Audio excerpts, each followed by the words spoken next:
Olá, boa tarde. Eu sou Sandra Lins, sou pediatra, neonatologista e sou responsável pela neonatologia do Hospital Santa Lúcia. Mais uma vez aqui com todos vocês. A proposta da Neonatologia Brasília no mês de maio é toda segunda-feira às 16h30 ter um bate-papo sempre com um tema relacionado com a neonatologia e com as mulheres e mães. E então, nesse contexto, a gente foi se organizando para poder passar um pouquinho do que é a vida na neonatologia, a vida na UTI neonatal e que de verdade a gente cuida de vidas, né? Então, esse mês a gente vai fazer toda segunda-feira e a gente tem uma novidade.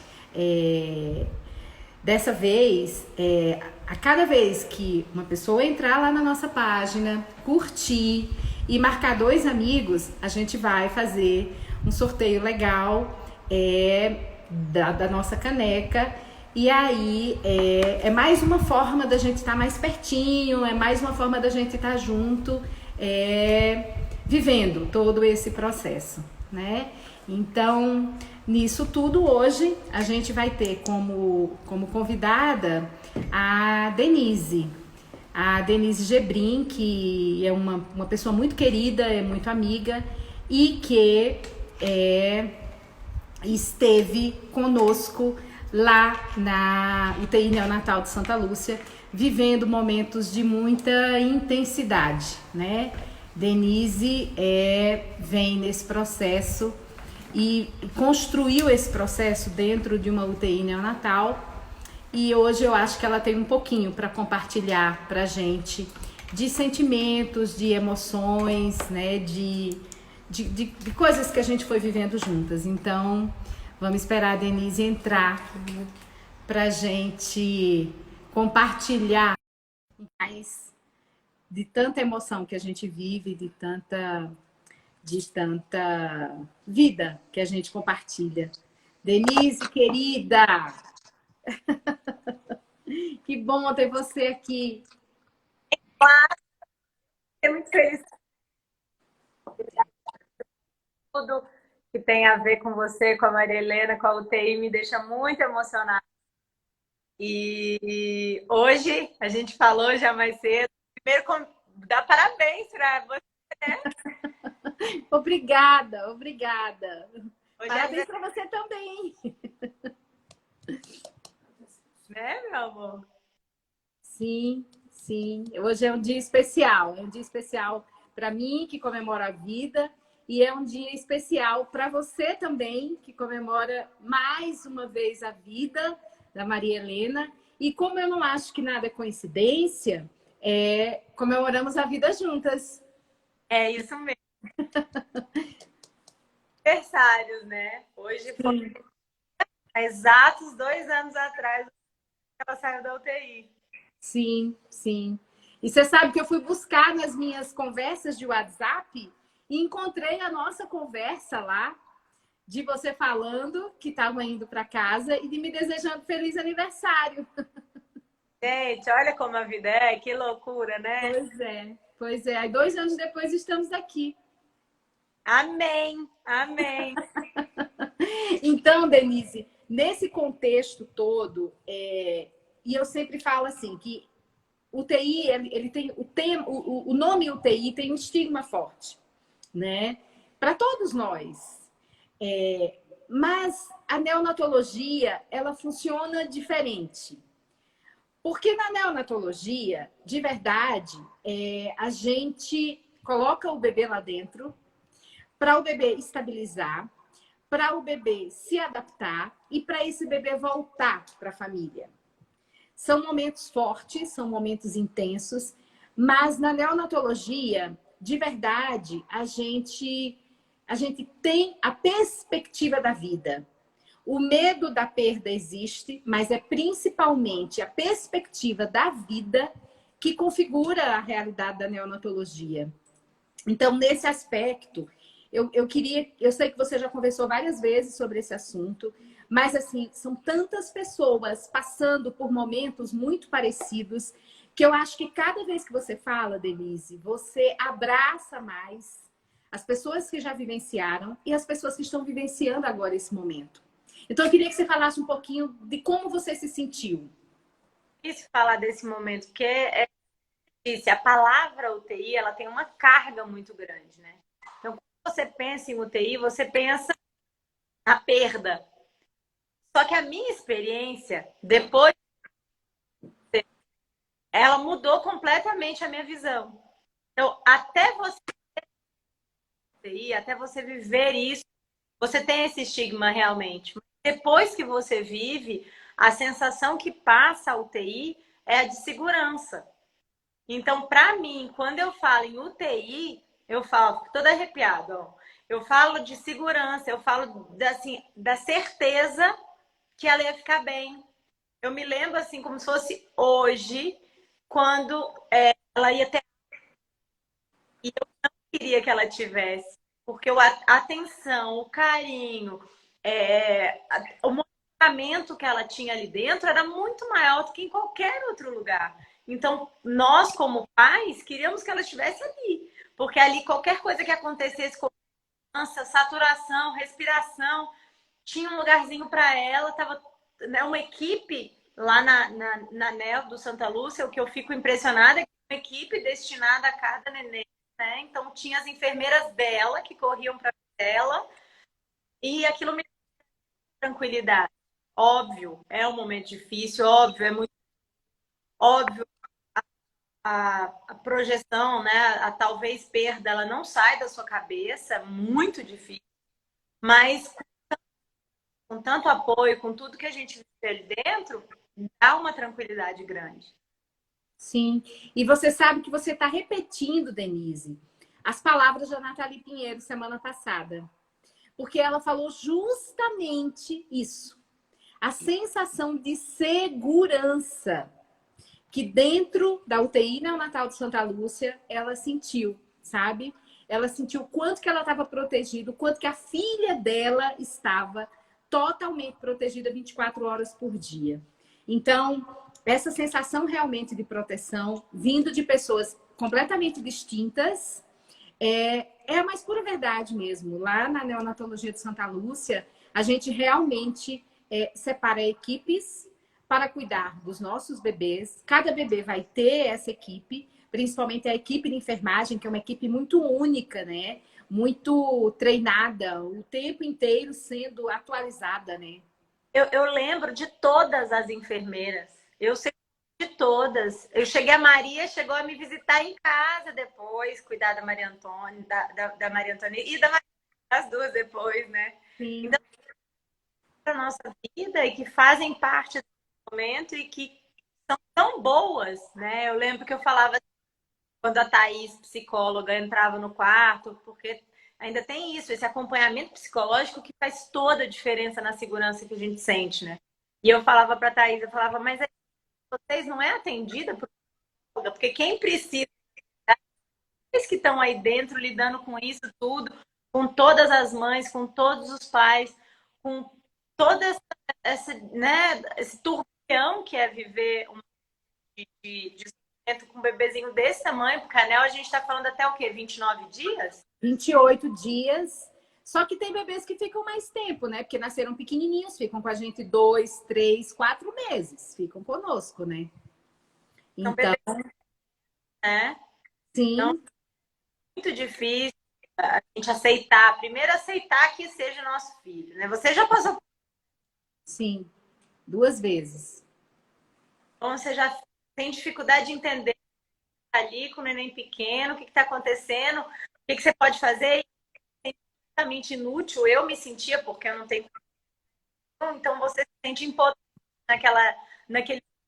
Como é que eu não posso ajudar o meu filho, né? Então, a gente acaba muito, muito frágil, muito doída. Sim, sim. Mas você sabe que é justamente esses sentimentos que a mãe tem, que ela só consegue falar depois, né? Que vai, inclusive, fortalecendo a qualidade e o treinamento da equipe. Porque quando a mãe fala assim pra gente, como você está falando agora, eu me sinto impotente, eu me sentia impotente. Aí é o momento que a gente tem que fazer assim, o que é nesse momento que a gente senta com psicologia, com enfermagem, com físio, com todo mundo e fala assim, o que é que a gente pode fazer a mais para incluir esse pai e essa mãe dentro dos cuidados do filho dele, para que ele também se sinta útil, para que de verdade ele faça parte da equipe. Porque vocês são parte da equipe. A sensibilidade aguçada que o pai e a mãe têm, essa sensibilidade faz toda a diferença na hora da gente cuidar, sabe, Denise? Então, é justamente isso que a gente usa no Santa Lúcia para que a gente consiga melhorar um pouco mais a qualidade desse atendimento, a qualidade de envolver vocês como família, de cuidar de famílias, entendeu? Então, isso ajuda demais, esse feedback que vocês dão pra gente. Todo... Eu lembro que a psicóloga falar com o Enzo na época, para conhecer o Enzo, para poder, né? Enfim, era um menino, ele tinha 12 anos, então naquele momento também não estava acontecendo da família. Então, vocês todos, isso é muito importante. A gente se sente muito acolhido. Esse momento, tudo que a gente quer é esse acolhimento, é esse abraço, é essa sensação de que tá olhando pela sua filha, pelo seu filho, e que vai ficar tudo. Você tem que estar protegido para essa equipe, né? Ele sente muito. Sim, sim. Denise, se você conseguir chegar um pouquinho mais para perto para eu te ouvir melhor, isso, acho que fica bom. Denise, e você sabe uma coisa que eu achei assim fantástico e que realmente fez a diferença, Denise, para todos os seus seguidores, para o Distrito Federal, é que depois que você se recompôs, você iniciou uma campanha linda, linda, de utilidade pública de verdade, para a questão da gente proteger mais os nossos bebês. Porque quando a gente de verdade protege, a gente não vai proteger só da bronquiolite. A gente vai proteger de todas as doenças possíveis, né? Haja vista agora que a gente está num processo de pandemia e poucas crianças estão adoecendo, né? É o Então, lado bom. eu queria que você falasse isso pra gente. O que acontece, Sandra? Eu me senti sem conhecimento naquele momento, sabe? Eu me senti burra. A verdade é essa. Eu falei, gente, como é que eu nunca ouvi falar dessa doença na minha vida? Porque quando eu ouvi que a Maria Antônia tinha bronquiolite, para mim foi bronquite, não tinha uma grande coisa, não era grave, não ia passar para Maria Helena. Então, eu realmente me senti burra, porque a culpa foi minha. E a gente se sente assim, porque a culpa não é do neném. Ela saía do coitada, ela tinha 20 dias. A gente se sente frustrada. Eu não queria que outras famílias passassem por isso. Então, na hora que eu resolvi levantar essa bandeira e falar, gente, descubram que é bronquiolite, parece bobo, mas não é. É fácil até um mês, Natal. Eu levantei e as pessoas não passassem pelo mesmo sofrimento que eu. E alguma coisa ali tinha que valer a pena, né? Todo esse sofrimento, ela parar de aquela parada no quarto, aquilo tinha que ter um motivo. Eu tinha que, né, poder passar para que outras famílias não sofressem a mesma coisa. E eu, assim, senti demais no ano seguinte, porque no momento que eu comecei a campanha, né, falar disso, já tinha acabado essa zona do vírus. No ano seguinte, quando começou, as pessoas mandavam mensagem, centenas de mensagens, que o filho tinha começado com aquela que a pessoa já tinha ido, já tinha tratado e não tinha ficado grave porque viu o que eu falei, porque alertou, já se atentou que era, foram em você. Muitas pessoas pediram leito, muitas pessoas procuraram ajuda da bronquiolite antes da hora. Fez com que essas crianças talvez não chegassem num ponto mais grave ou que fosse fatal. E isso me traz... Eu pude famílias, né? E esse é meu intuito mesmo, porque eu me senti burra. É, é um. E você sabe, Denise, eu tenho percebido isso agora nesse momento que a gente tem vivido, né? Que o mundo tem vivido. E eu acho que a gente precisa trazer um pouquinho para trás o nosso raciocínio, que é como? Um bebê, quando nasce, quando a gente descobre que está grávida, é uma festa, né? É uma felicidade grande. E a gente já compartilha essa gravidez com os nossos amigos, né? Muito bem. Quando a gente tem bebê, a gente continua querendo compartilhar. É. A gente quer gritar para o mundo que a gente teve um bebê, né? A gente quer compartilhar com os amigos mais próximos, com aquelas pessoas mais queridas. Então, é pura doação de amor, é pura comemoração da vida. Mas, por trás disso, existem os riscos. E a gente esquece, porque tá todo mundo tão inebriado de felicidade, né? Que a gente esquece, né? E aí, a sua campanha, por isso que eu acho que ela foi tão marcante, sabe, Denise? Foi marcante porque eu vejo essa realidade hoje no meu dia a dia de consultório, eu vejo essa realidade hoje no dia a dia lá na Neo de Santa Lúcia, eu vejo a realidade também no hospital público. Foi determinante a sua campanha em prol do esclarecimento do que significa bronquiolite e da prevenção da bronquiolite. E hoje, que a gente vive num momento de mais reclusão pela situação que estamos vivendo, eu entro nos quartos eu, inclusive, fiz maternidade esse final de semana, e eu entro nos quartos e as mães falam assim: ah, Sandra, não tem nem para quem dar lembrancinha. Tudo tão difícil, a gente. Pois é, é estranho. Essa época é a pior época para o vírus. Pois Que foi é. quando a Maria Antônia nasceu, eu enchi o quarto de gente. Só que ela nasceu em novembro. Não tinha sazonalidade de nada. E quando a Maria Helena nasceu, eu enchi o quarto de gente, só que era final de março, começo de abril. E foi exatamente isso que, né, a gente não entende como leigo, mas fez toda a diferença pela época que a gente está vivendo o ano. Então, você já explicou de começar o ano escolar, atrás da escola, atrás do priminho que pegou na escola. Enfim, essa época é a pior época. Ainda bem que pode mostrar e não tem para quem pegar a lembrancinha.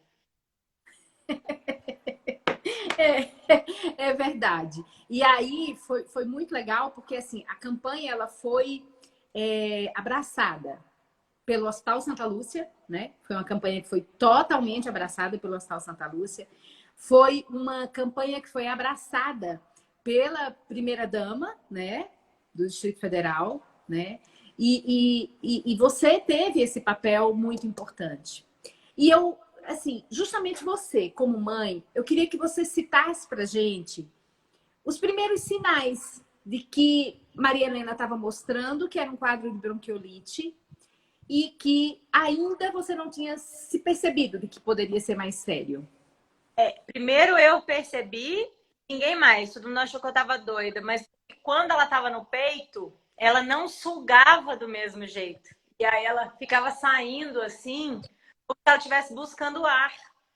E aquilo na hora, atenção. Aí eu falei, Wellington, ela não tá respirando direito, tá com dificuldade de mamar. Ele falou, não, não tem nada. Isso foi no sábado à noite. No 6 horas da manhã a gente já correu com a 50 e pouco lá e a gente foi internar. Então foi muito rápido. A evolução é muito, muito, muito rápida. E a gente tem que confiar no nosso instinto de mãe. Porque eu acho que a gente se questiona muito. Porque o pai, ou a babá, ou quem ajuda, ou a avó, não sei acreditar. A mãe sabe quando está doente. A Kiki, que você conhece, né, que trabalha comigo, ela fala, se eu chego perto das meninas e falo que elas estão com febre, é o melhor termômetro que tem. Porque a mãe sabe. Então, na hora que ela começou com aquela dificuldade de mamar, eu tinha certeza que tinha alguma coisa errada. Mas nunca, por Deus, nunca liguei a bronquiolite que a Maria Antônia estava tendo um dia já e estava usando bom. Passou na minha cabeça. Aí de manhã, quando foi pro hospital, E eu entendi, fiz a ligação que era contagioso, que minha filha não estava respirando e que ela precisava de oxigênio. E aí, mas isso, por isso essa campanha, para as pessoas entenderem que é muito sério, é muito rápido, é muito rápido. Sim. E quanto menor o bebê, mais intenso mais intensa é a manifestação clínica. E aí, assim, para que fique mais claro para as pessoas, então, além da dificuldade para mamar, às vezes o bebê tem uma tosse seca persistente, aquela tosse curta. Não é nem aquela tosse comum que a gente tem, que a gente tosse e encerra aquele processo da tosse e depois vai para um outro episódio. Não, às vezes é uma tosse tão curtinha, a respiração tão curtinha, e é nesse momento que exige a necessidade dessa criança ser examinada, né? Isso. Parecia todo a respirar. Ai, que agonia, credo. Isso mesmo. E nos bebês menores, Mas claro. quero que todo mundo preste atenção, porque é muito sofrido. Sim, Agora, 1 ano e 4, né? Que ela nasceu 1 ano e 3, 1 e 4, ela teve dificuldade de respirar, mas foi uma bobeira, assim. Foi uma gripe com um pouco sim. mais de dificuldade. Aí deu um bombinho e passou. Então, realmente tem a ver com a idade. Quando é pequenininha, não consegue.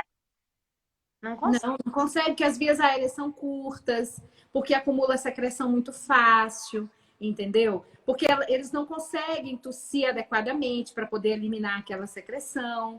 Então, isso tudo dificulta. Então, esse processo que você vem conduzindo nas redes sociais, junto com toda a classe médica, e aí foram vários pediatras que você conversou, a mim também. O apoio do Hospital Santa Lúcia foi determinante também para esse processo, né? A gente começa a observar que, de verdade, se você poupa as crianças, e essa é a principal dica de prevenção mesmo, se você poupa o recém-nascido de tantas visitas, se você poupa o recém-nascido de crianças que estejam resfriadas. Às vezes a pessoa nem sabe que está resfriada, é só o nariz que está obstruído, mas o processo já começou, né? Se a gente poupa essa criança, se a gente não sai com essa criança, é importante não sair com recém-nascido. Recém-nascido não tem que sair de casa, né? Então, se a gente faz todas essas prevenções, a gente se protege, né? E olha que eu era neurótica. A Maria Helena não saía, fora as visitas, né? Que foi o problema.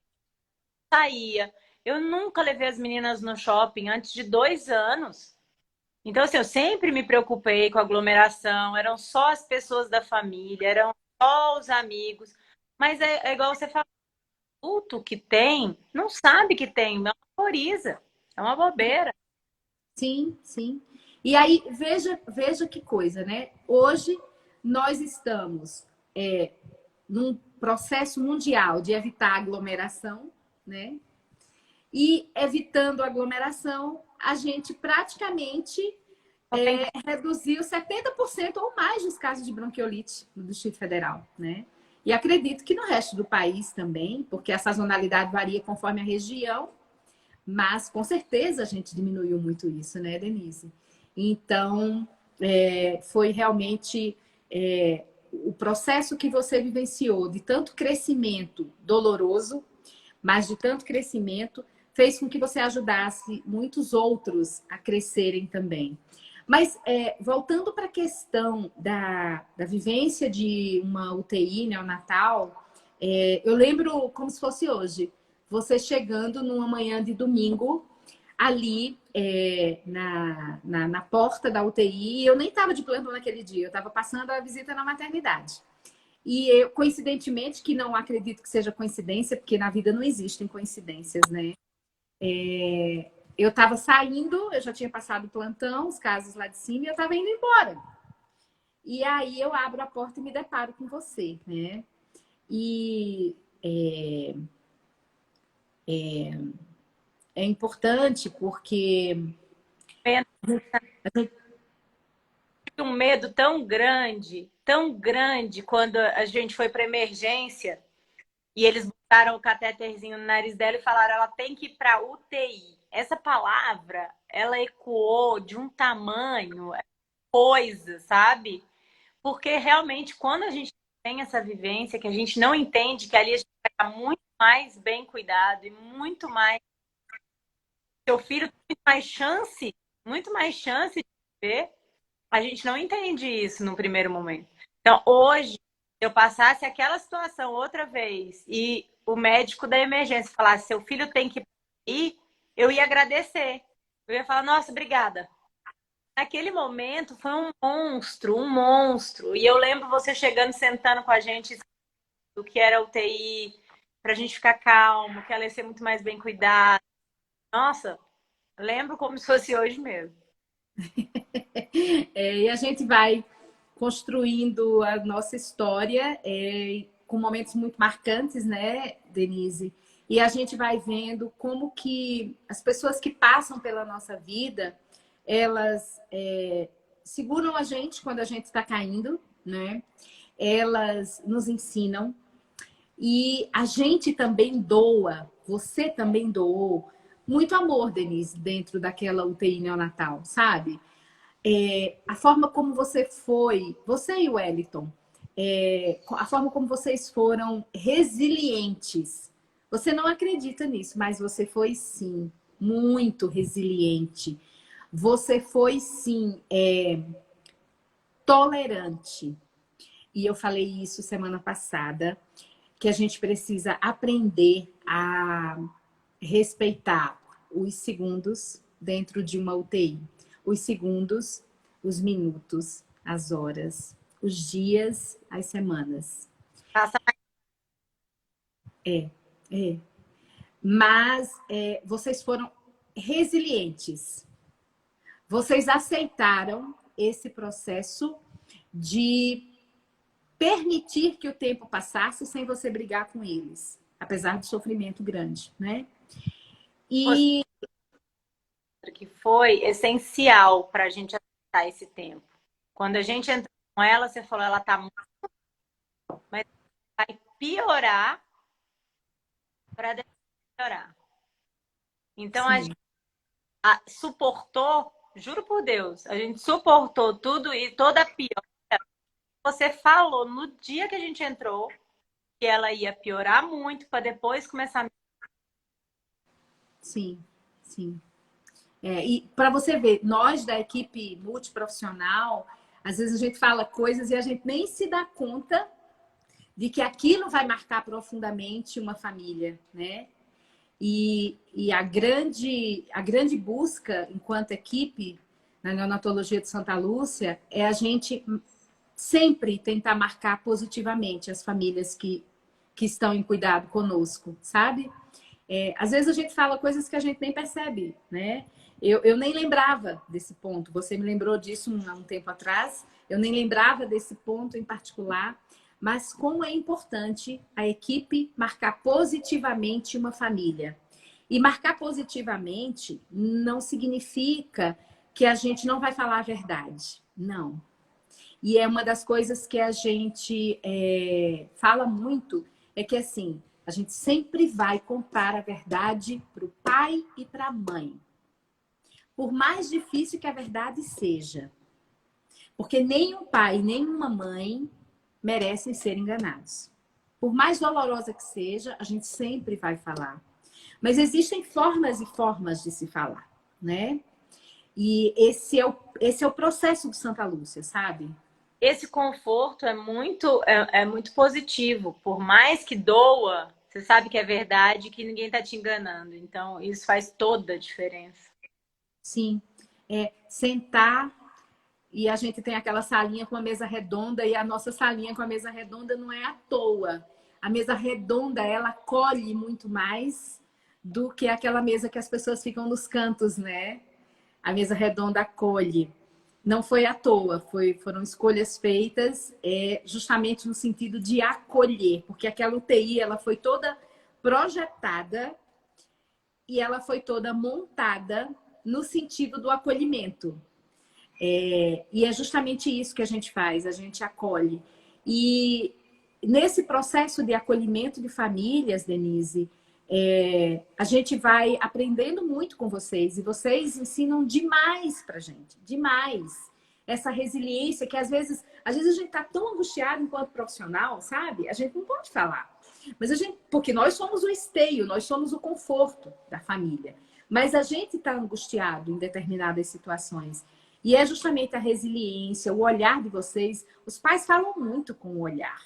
É impressionante. Eles falam pouco com a voz, mas eles falam muito com o olhar.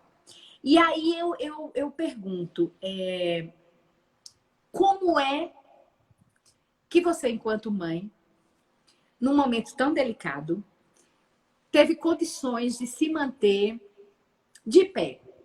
Como foi?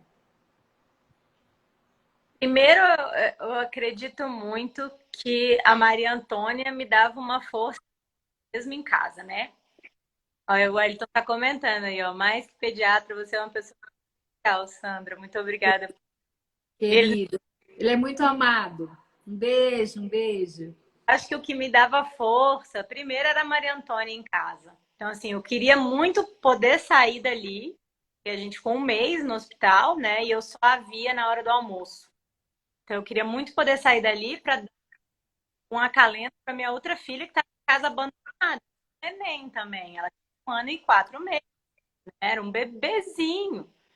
E de repente a mãe e o pai somem e a irmã que acabou de nascer some. Então, o fato dela estar em casa precisando de mim, apesar de eu ter meu pai e minha mãe, né, que estavam ali cuidando dela, é claro. Então, eu acredito que a grande força era ela. Segundo, meu marido, ele tem um poder de ver a coisa, o lado das coisas e transformar tudo mais leve. Faz isso, ele tem essa. Acho que por conta que ele também já passou por um processo muito doloroso. Ele já fez 29 cirurgias, foi picado de cobra, enganado. Minha sogra ficou no hospital com ele anos. Anos. Primeiro ele ia morrer porque não tinha, né? Depois ele ia perder a perna. E nisso ele viveu dentro de um hospital muitos anos mesmo, até que conseguisse se recuperar, fazer transplante, fazer 1 milhão de coisas. Primeiro o pé dele não mexia, enfim, foi muitas etapas. Então, tudo que diz respeito ao hospital para ele tem segurança, assim, sabe? Ele tem uma força muito grande e a força dele me ajudou muito. Certeza que sem ou se eu tivesse uma pessoa insegura, uma pessoa, enfim, diferente do que eu tinha, eu não teria passado tão fácil. O hospital me ajudou muito também, porque eu tive uma estrutura dentro do hospital, né, para poder estar dela, para poder estar 24 horas ali. A questão do meu leite, eu lembro da Ana, me ajudou muito com a amamentação, então a equipe de enfermagem me deu muita força para continuar dando leite materno, né? Que na época da Maria Antônia eu tinha tido muito leite, e na Maria Helena, com aquele calmo, não sabia, e eu sabia que o melhor remédio, aliás, o único, porque bronquiolite não tem remédio, então que o único remédio era o meu leite. E a equipe me ajudou muito a conseguir produzir esse leite, conseguir, enfim, entregar o que ela precisava para melhorar, porque o corpinho dela é que tinha que lutar contra aquele vírus, e a única ferramenta que ela tinha era o leite materno, e eu não conseguia produzir. Minha família toda, meu pai, minha mãe, minha madrinha como médica, minha Dinda estava todo dia no hospital, todo dia comigo, todo dia olhando ela. A força das orações das pessoas, foi feita uma corrente bonita, foi feita enfim, eram grupos de orações que rezavam de madrugada, pessoas que eu não conheço, que acordavam 2, 3 horas da manhã para rezar pela minha filha. Então, aquela energia, essas pessoas, isso tudo me dava muita vontade de conseguir passar por para poder depois ajudar outras pessoas a não passar, sabe?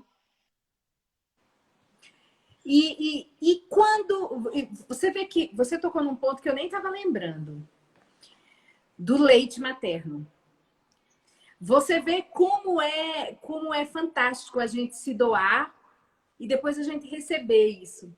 Você doou muito leite da Maria Antônia para o banco de leite do Hospital Santa Lúcia, né? Você doou, pois é. E é o primeiro banco de leite de hospital particular do Distrito Federal. E você doou demais. Eu ia precisar de leite de banco de leite.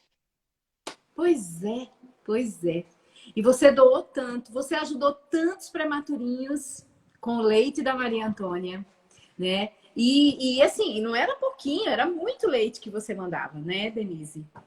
E quando Maria Helena esteve lá conosco, você conseguiu tirar, mas o banco de leite também conseguiu retribuir. Eu não Sim. conseguia tirar. Se não fosse de leite, eu tinha ido para a fórmula.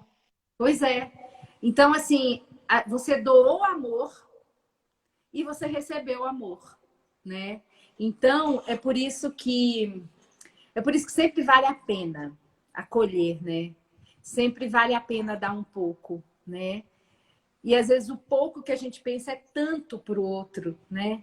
1 minuto, 2 minutos de atenção, 5 ml, 10 ml, 100 ml de leite. E a gente precisa tanto de doação, de amor. Pensa isso, né? 5 ml, 10 ml que vai salvar aquele dia. Denise, 1 ml, Denise. Às vezes 1 ml, Denise.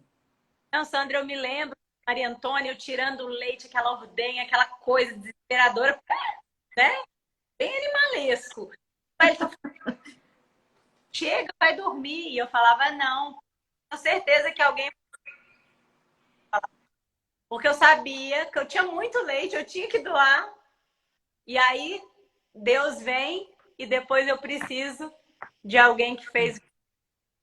É muito lindo, né? E isso dá força para a gente continuar se doando, né, Denise? Isso dá força.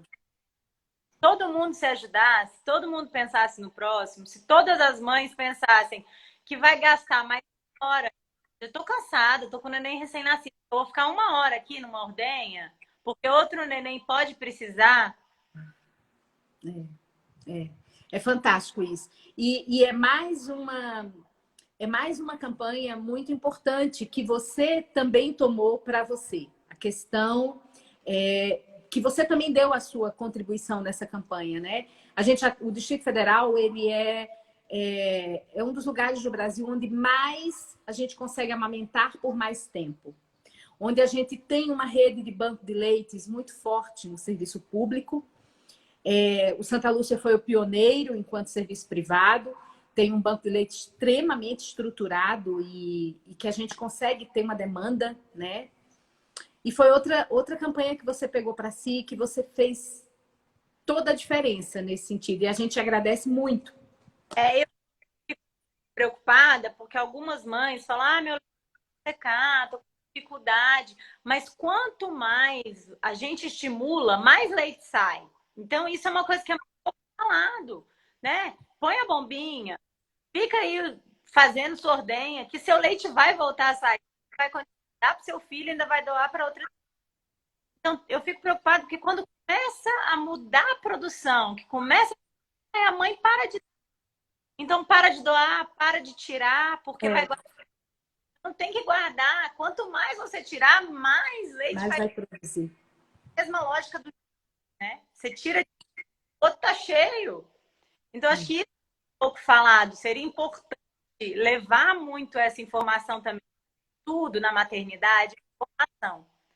Né? Existe um bombardeio enorme de informações, mas as essenciais são muito pouco faladas. Acho que outras tomam muito mais conta das coisas, sabe? Eu não sei o que acontece.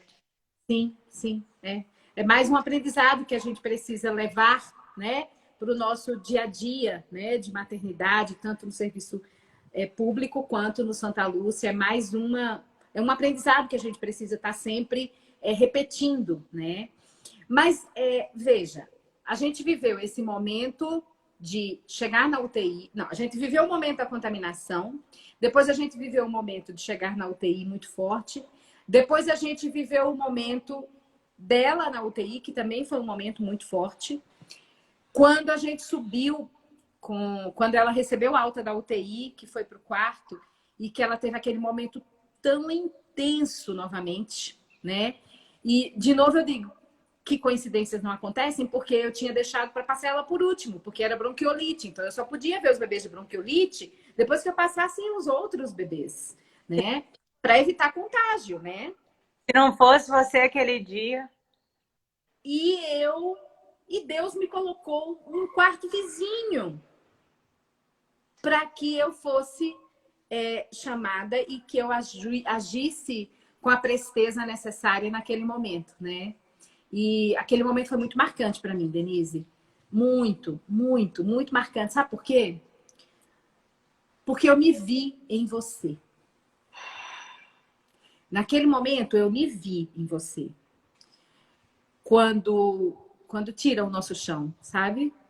E a gente vai procurando e a gente não encontra chão e a gente vai cedendo, né? Eu me vi.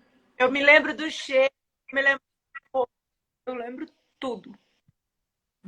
Eu me vi em você. E eu costumo repetir que eu acho que assim, Deus falou assim para mim, ó, você vai ter uma missão, você vai ter que cumprir tua missão, mas você vai aprender a ser cuidadora e você vai aprender a ser cuidada, para você entender todos os sentimentos.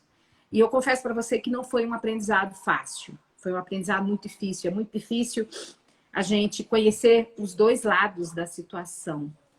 É muito difícil a gente se sentir impotente. E se sentir impotente dói demais, sangra de tanta dor, né?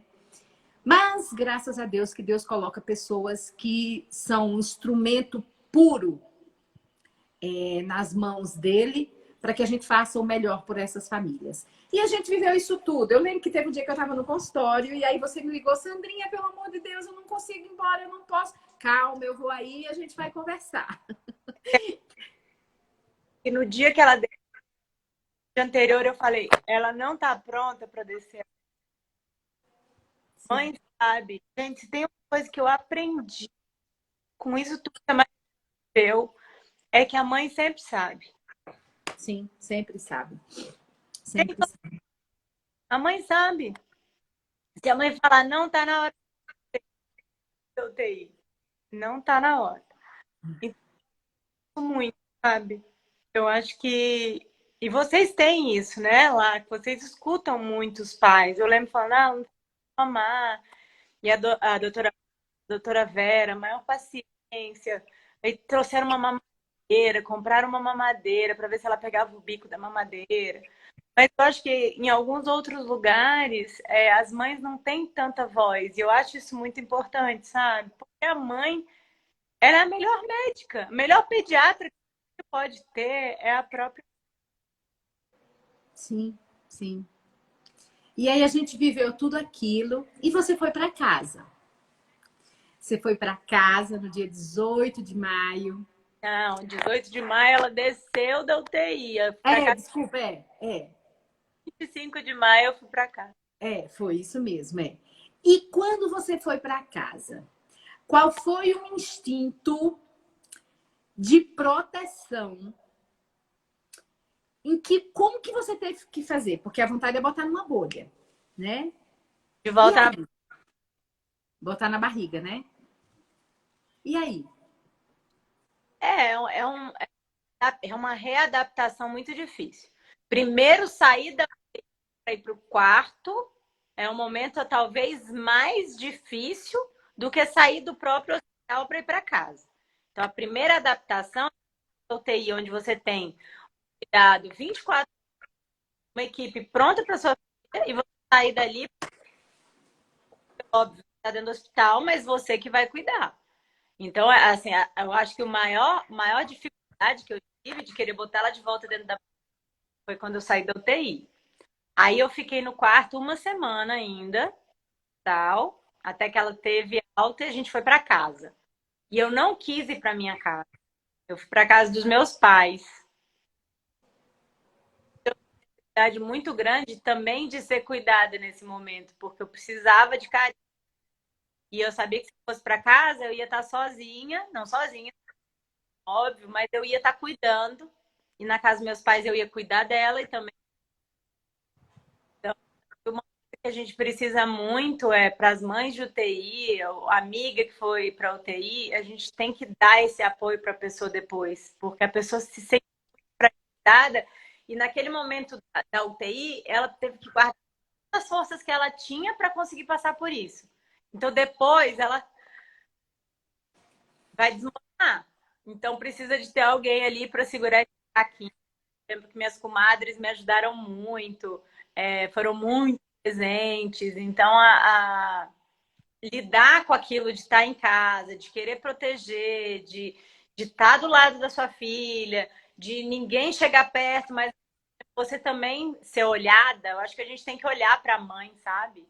A mãe sofre muito, porque a gente esquece que ali tem uma pessoa, né? Porque, claro, o que está acontecendo é quando tem, mas tem uma mãe, tem um pai. Então, eles também precisam de cuidado. Sim, sim. E como foi voltar para a vida normal com as crianças? Demorou um pouco, eu acho. Eu não me lembro muito bem, assim, não, mas eu lembro que eu fiquei na casa dos meus pais acho que um mês ainda. Fiz as fisioterapias, que ela saiu do hospital, mas ainda continuava fazendo fisioterapia. Então, ela tinha muito tempo de fisioterapia com as meninas, elas iam em casa. E eu acho que só depois que acabou a fisioterapia, que não tinha mais nenhum catarro dentro dela, porque era uma coisa louca, louca, nunca vi tanta secreção dentro de um bebê desse tamanho, sai metros de secreção. Então, até terminar todo o catarro, eu ver que ela não tinha mais nenhum chiado, que ela não tinha nada, eu acho que eu não sosseguei mesmo. É, é. E é isso que, aos poucos, a vida vai voltando ao seu normal, né? Aos poucos, a gente vai entendendo que aquele tsunami ficou para trás, ficou na nossa história, né?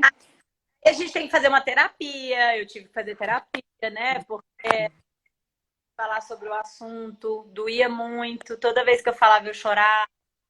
E aí eu ficava muito sentida com as pessoas que não tinham participado daquele momento, ou dado uma atenção devida na minha cabeça, né? Então, tive que fazer uma terapia. Acho importante também a gente pensar Sim, na cabeça, porque a gente. Então, eles só estão bem se a gente está bem também.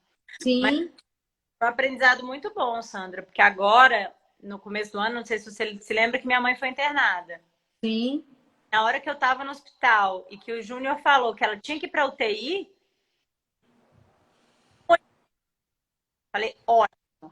Então, tem que ir para UTI agora, porque eu sei que lá vai ser bem cuidado. Então, assim, a minha experiência é totalmente positiva, sabe? Não tenho. E isso é muito bom, né? E isso, Denise, de novo, você talvez não esteja nem percebendo, mas você está novamente desmistificando a palavra UTI para tantas pessoas que te seguem, né? É mais uma contribuição sua para falar assim, não, peraí, mas nem sempre a UTI vai ser o mais assustador. Na realidade, a UTI vai ser a segurança que precisa naquele momento, né? E Eu é importante isso. tenho isso mesmo, de verdade. Tanto é que minha mãe tá com quase 80 anos, ela assustou na hora, ela não quis ir. E aí eu tive que convencer o Júnior a explicar para ela, porque eu acho que na cabeça dela ia voltar, Sim, entendeu? E é o que a maioria das pessoas pensa. Ô, Sandra, tem uma pergunta aqui, ó. Qual que são os cuidados que toma bronquiolite? Se pode voltar ou se acontece mais em recém-nascido? Acho que tem que responder. sim. Eu não estou enxergando. Repete para mim que eu não estou enxergando. Voltar ou se Ah, acontece em recém-nascido? tá. Então, é mais comum nos primeiros 6 meses de vida do bebê, que é a fase que o bebê não consegue eliminar realmente, é a fase mais difícil para o bebê de eliminar a secreção. Qualquer sujeirinha que está na cavidade nasal já dá dificuldade para o bebê respirar. Quando ele tem um vírus associado com aumento de secreção, isso dificulta mais ainda. Então, o recém-nascido, que a gente considera recém-nascido, até 28 dias de vida. A partir do 29º dia, a gente considera lactente. Mas mesmo lactente até 6 meses é o grupo de maior risco para a infecção viral por bronquiolite. A bronquiolite ela atinge até 2 anos de idade, mas essa fase dos primeiros 6 meses é a fase de maior risco, justamente pela fragilidade das vias aéreas das crianças, né, dos bebês. A criança pode ter mais um.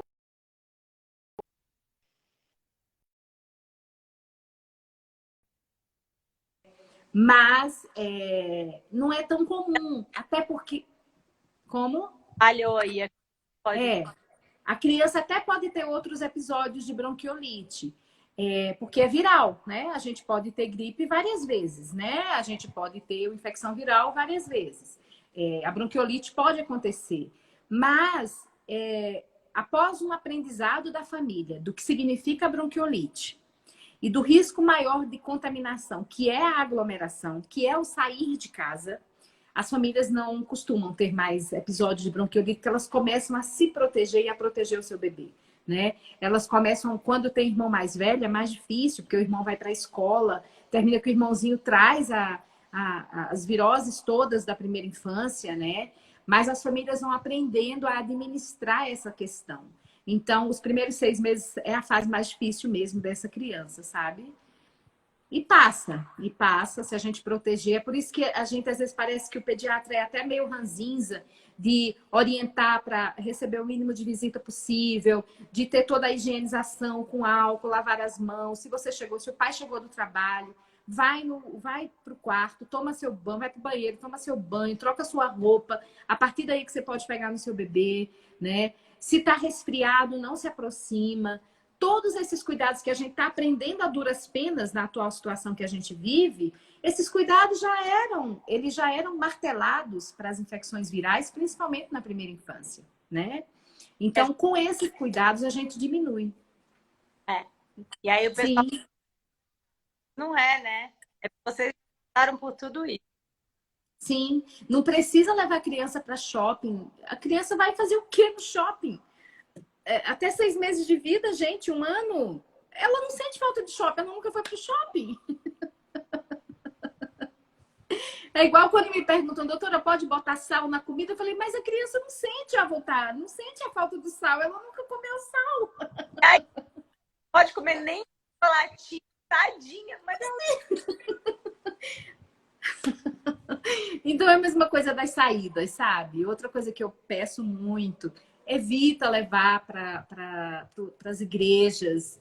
É aglomeração demais, levar bebê para a igreja. Você não vai nem conseguir concentrar, porque o bebê vai chorar, né? shopping. Pois é, festa infantil. Festa infantil é outra coisa, né? Então, eu acho que a gente vai aprendendo, mas principalmente a gente vai ensinando os outros com as nossas experiências, né, Denise? Bom seria se todo mundo aprendesse com a experiência do outro, né? Nem sempre. Mas a gente tá aqui, né? Insistindo sempre.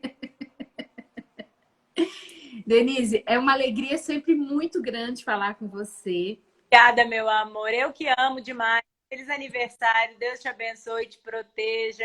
Encha a sua vida de bênçãos. Amém, amém, amém. Onde você passa. A gente te ama muito, muito. Eu, as meninas, o Wellington, meu pai, família toda, todo mundo especial. Obrigada por tudo, viu? Obrigada por tanto carinho que vocês me dão também. Vocês me dão muito carinho. Então, obrigada pelo carinho. Obrigada por aceitar participar desse nosso bate-papo hoje, né? Tão importante para as mães. E vamos fazer um desses sobre Covid e dúvidas lá no meu canal. Vamos sim. E eu te Ouviu, Santa Lúcia? Vamos fazer um sobre crianças e Covid, que as pessoas têm muitas dúvidas. A gente vai fazer sim. O Santa Lúcia vai fazer sim. E você tem contribuído muito para disseminar o conhecimento através das suas redes sociais. A gente agradece muito. O Santa Lúcia agradece muito nesse compartilhar de saúde, porque o Santa Lúcia, ele preza muito por nós cuidarmos da saúde, né? E você tem feito todo esse processo de divulgação da saúde, a gente agradece muito. E a Neonatologia Brasília, em particular, te agradece demais, demais, demais. Meu coração, viu?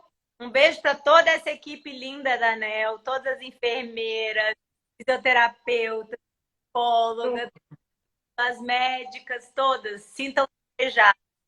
Ai, a gente agradece muito. A nossa equipe é uma equipe grande, multidisciplinar e fundamental para poder cuidar bem desses bebezinhos que vocês confiam que a gente cuide. Muito obrigada, Denise. É o principal. Obrigada, viu? Um beijo. Beijo, beijo grande. Ouvi de crianças depois. Isso, a gente vai fazer sim. Obrigada a todos que estão aí, viu? Obrigada, minha linda. Tchau. Tchau. Beijo. E eu convido mais uma vez a participarem, a seguirem a Neonatologia Brasília, todos vocês. A gente sempre está dando muitas dicas de cuidado com os bebês, com as famílias. E a gente está nessa campanha de que a cada curtida e a cada 2 seguidores indicados, a gente ainda vai fazer um sorteio, né? E a gente tem a nossa caneca com a logo do Santa Lúcia e a gente ainda tem a nossa caricatura. Então, a pessoa que ganhar esse sorteio também vai ter essa caneca com a caricatura. Eu acho que é um mimo e é um mimo que agrada a todos, né? Então, eu agradeço muito a presença de vocês. Segunda-feira a gente vai se encontrar novamente, às 16h30, para a gente concluir esse mês de maio. Tá bem? Um abraço muito grande. Tchau.